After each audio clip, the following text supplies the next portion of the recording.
music. It's real hip hop music. Come on, come on. Get on it. 1 2 1 2. This is Major Journalism. I am David Traum Shanks.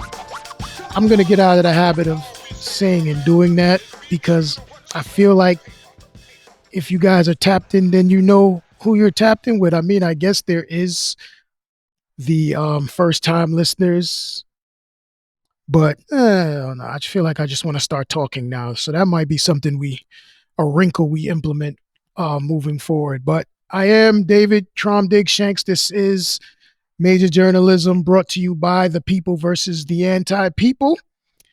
Solo once again, and that's good because I'm just going to continue flowing from the previous episode.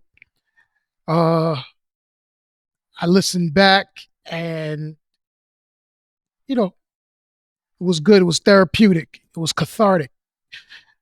And so I'm going to keep going on that road and make maybe some little announcements as we move forward. Last night I was doing some reflection on just the times. It's been an interesting few weeks, not only for myself personally, but just obviously in the world.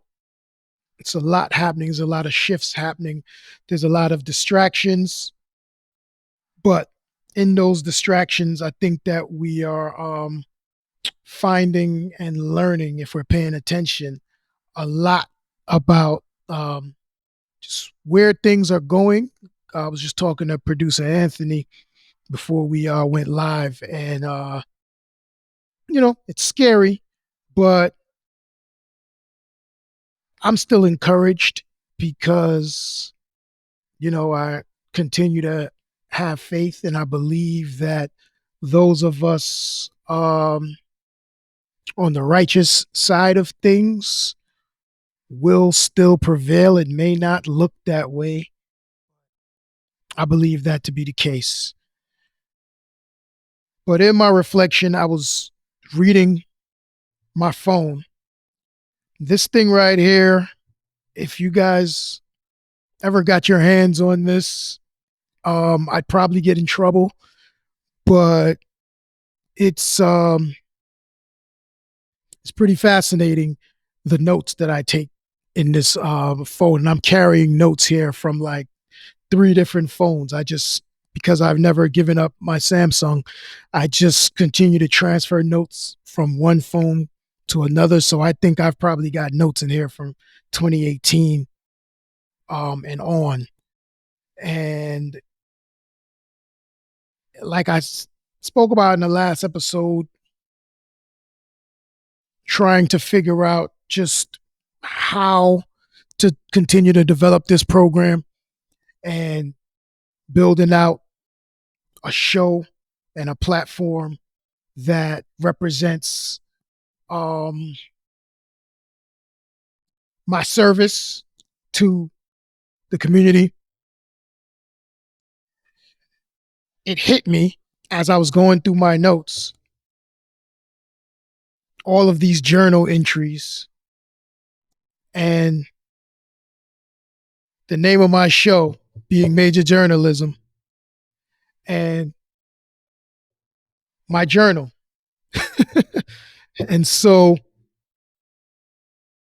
part of the shift that I'm going to do with the show is I'm going to begin to focus these episodes on the notes in my phone, my actual journal. And we're going to build out these episodes from all these little notes that I have in my phone. I think that's a fascinating look into my own mind. I think it personalizes what we're doing a little bit more. And I think that that's important in a world where, that's ran by personal brands, fortunately or unfortunately. As much as I want to make this about a unity thing and a concerted effort of many entities and individuals called the people that come together for common goals and common causes. Uh, in order to do that, it has been revealed to me more and more that I need to drive the brand from a personal kind of platform thing because that's just the world we live in now. And so I've struggled with finding my way to do that because I'm not a boasty person. I'm not like a look at me kind of person, but it is what it is. And so I think that shifting and creating a platform around my actual journal, I've just got to figure out exactly what I'm willing to let go and share and how vulnerable and how transparent I want to be because everything in here obviously isn't just about me. So that's that. But I think that that's going to be the shift. I'm going to take a little break just over the next month or so, not like a hiatus, not anything crazy like that. We're just going to take a little pause until the new year. We're going to get ourselves together. We're going to regroup, reboot. Um, I've been talking to some of the brothers and how we can, you know, build this platform, some of the sisters too, how we can build this platform and participate and really get into some subjects, get into some topics that will bring, and I think we've already been doing that. So it's just going to be more of the same. So let me say that it's not like I have to do some big shift, create some whole new thing. Just more double downing on our approach to these topics, the research that goes into it, the fact based research that's behind the opinions, the conversations that we're having, and really putting forth our best effort, you know. Um, so in that, going through my phone last night, I stumbled on a quote, a couple quotes that were timely. And I had these two quotes put together. I'm not sure why. And now I can't even find it in my phone. So I'm just going to go off memory. But the first quote, I didn't have them attributed to anyone. So if anyone knows where these quotes are attributed, please share in the comments. The first one was, the deeper they dig, the blacker it gets. The second quote was, or the second note, because I didn't have them as quotes. I know this is a yoga quote because I live with a yoga practitioner and instructor who reminded me. Oh, that's a yoga quote. Um, the journey of the self to the self through the self. That's kind of the experience that I've been having over the last year specifically, for some time now, but the last year specifically. And that's kind of where we were going in the last episode. And how do those two things coincide? Why did I have them written in the same note, in the hundreds of notes I have in my phone? We talk about all of this coming from triple stage darkness, talk about the black hole and these gaps in space, these implosions, this from within to without, going deeper and deeper into self in order to find self. We talk about perception, our senses, how we navigate this realm, this reality, the um, the eyes that see outward, how we perceive what we see outwards, and then there's our smell, our feel, you know what I mean, our touch, how that also happens inside with these inner senses, the inner eye, your inner feel, and how the deeper we go into that inner self, that's the journey through which we come back to ourself, and then that's reflected, excuse me, in the self that shows up in this realm, in this plane, and doing that work, the work that I've been doing to examine, to reflect, to really take the time to deconstruct who I am, who I've been, how I behave. Um, what do I like? What do I not like? What do I want to do? How do I see myself? How do I really see myself? All of these things. How it reflects in my art and my creativity and trying to, continuing to make music, and cracking this mic twice a month and interviewing folks and trying to put forth a message. Am I on brand with self, Um, my pause with making music has a lot to do with that. What am I rapping about? What am I making music about? Um, I mentioned in the last podcast Mickey saying he wanted to listen more and talk less, and going back to becoming a student and going and finding and seeking the information that I want to bring to you, to the community. All of these things, you know, um, give you reason to pause, give you reason to take a second. The events that are occurring currently in the news cycle, whether it be Kanye, whether it be Kyrie Irving, by the time this airs, it'll be something new we'll be talking about. But in real time, what's happening, and it's easy to dedicate a whole show to it. I have a whole lot to say about it, but not so much my opinion on Kanye or my opinion on Kyrie, just looking at the circus and seeing all of these so-called brothers and sisters line up and volunteer for what in many ways is a public lynching.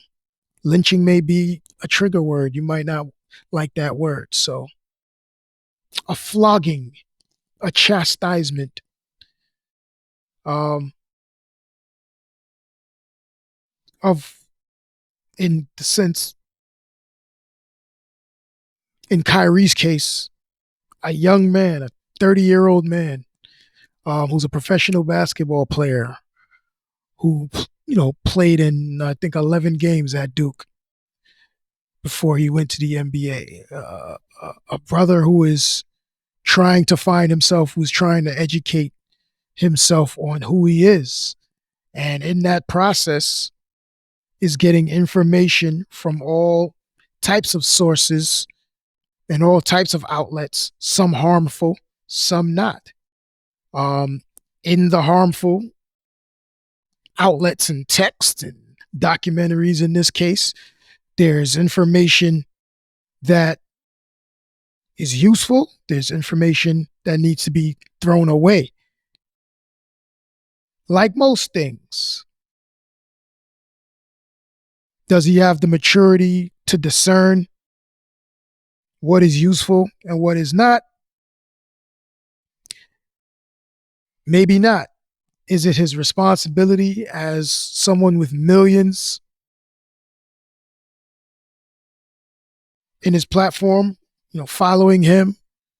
Is it his responsibility to act with discernment when putting information out on his platform to his followers? Absolutely.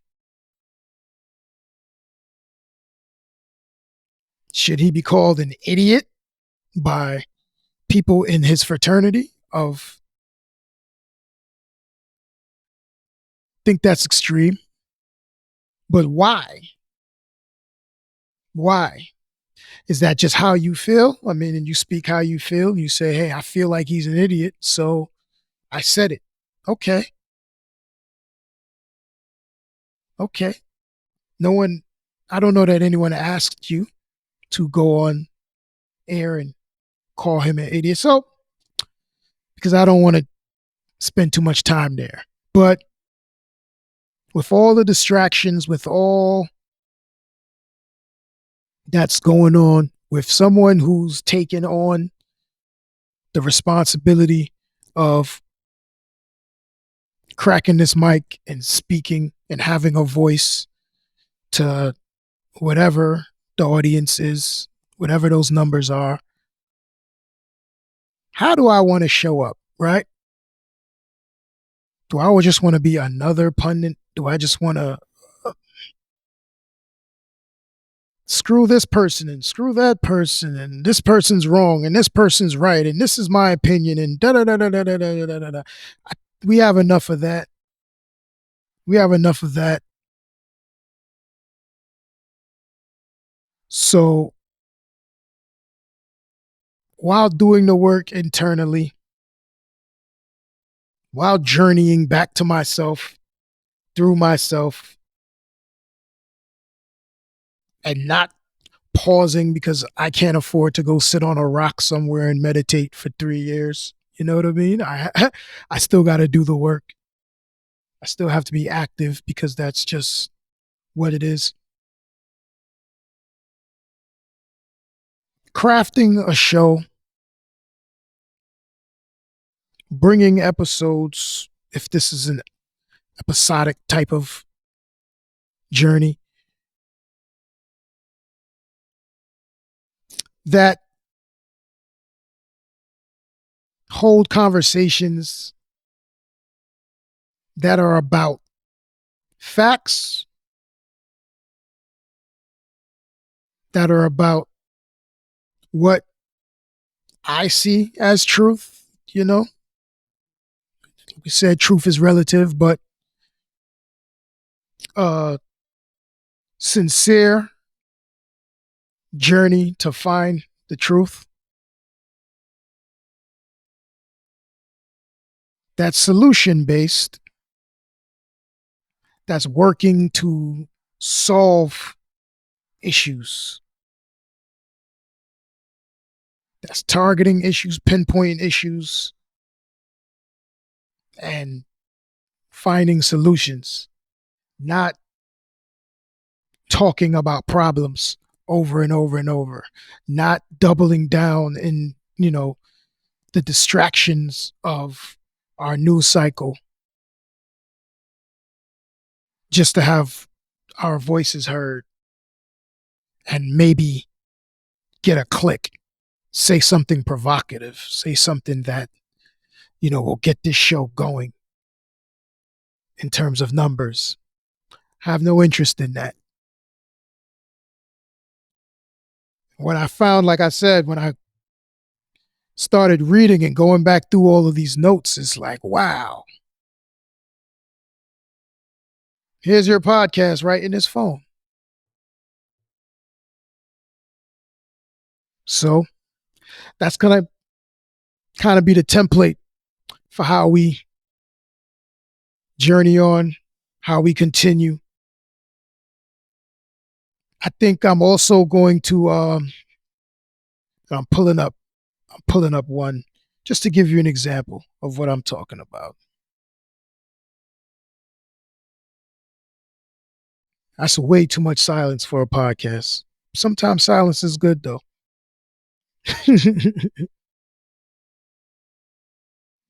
This is from Greta Thunberg. She's probably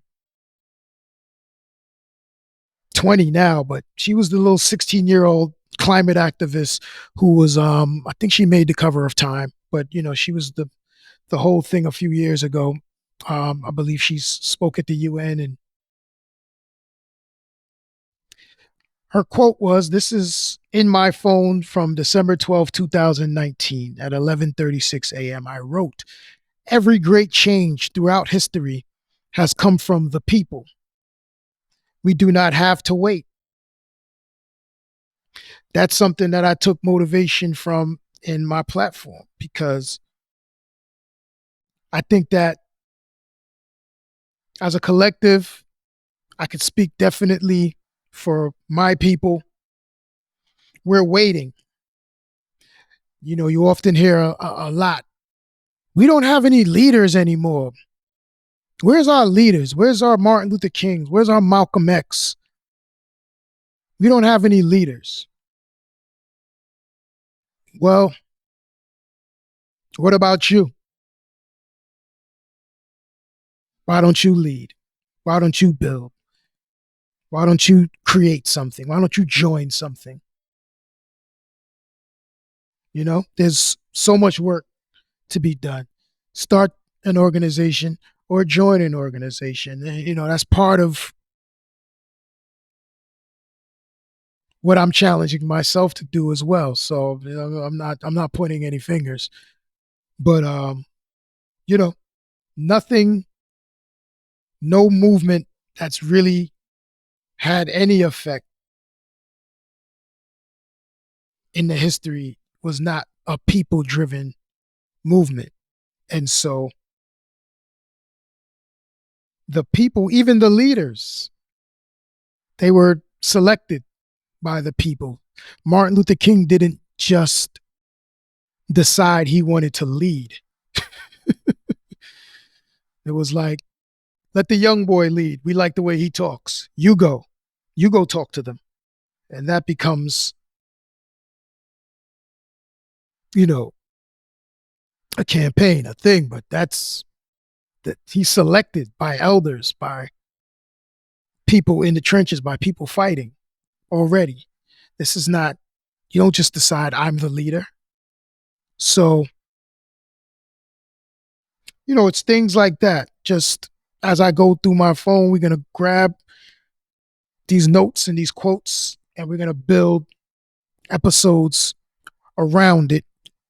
And I'm going to take a little break. I'm going to rest this month, take a nice trip to Barbados in January, and sit on the water for a little bit, get my mind right. That's going to be beautiful, inshallah, Lord willing. Looking forward to that.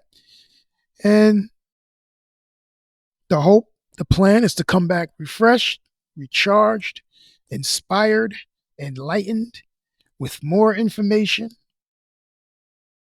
with energy to really engage, because this is a war. This is a fight. We are on a battlefield. It's a spiritual battlefield, I think, even more so than physical. And it requires being as strong, as steadfast, as resilient as possible. And that's something that I need to be very mindful of, very conscious of. My diet, my exercise, my state of mind, my state of being. I'm not 20 anymore. I think it's Tupac that says there's no 30-year-old revolutionaries. You know what I mean? So it gets tougher and tougher the older you get to be on the front line. But there's still a place. There's still a place for a 45-year-old revolutionary. So find my place and make my contribution. And that's really all I got. This is a quick one. Um, I'll be back. I'll be back soon. Um, Bigger and better than ever. And we'll get to it. We'll get to it.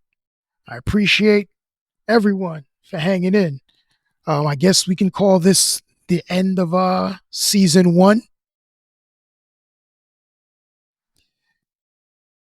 And we'll see you soon. There may be one more after this. We'll see. But basically, I'm announcing the end of season one, and we're gonna pivot and do some more conscientious, more less just doing this because it's therapeutic and more being strategic and very deliberate in how we moving forward. So peace and love. This is Major Journalism. We'll be back soon. Peace.